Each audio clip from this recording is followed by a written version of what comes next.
طبيبة أسنان طلبت يد الوليد بن طلال للزواج على الهواء. قصة الفنانة صفاء سلطان التي اكتشفها ياسر العظمة بالصدفة. سحرت صفاء سلطان السوريين والعرب بجمالها وموهبتها في التمثيل والغناء. غدت إحدى فنانات الطراز الأول في سوريا. دخلت التمثيل بالصدفة وحققت نجاحاً كبيراً خلال فترة ليست قصيرة.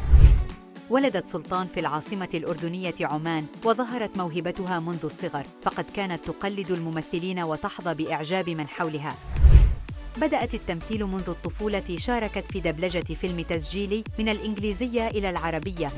هي أردنية الجنسية، والدها أردني ووالدتها سورية من دمشق. تركت دراسة طب الأسنان في الولايات المتحدة وعادت إلى سوريا. دخلت التمثيل بالصدفة بعد أن تعرفت على الفنان ياسر العظمة. أبدعت في تقليد بعض الفنانين أمام العظمة الذي أعجب بها، ما دفعه لمساعدتها في أول ظهور من خلال مسلسل مراية. كما لم يقتصر تمثيل صفاء على مسلسل مراية عقب نجاحها. عاشت تجربتي زواج الأولى من الدكتور وسيم نور الدين الجزائري والد ابنتها الوحيدة.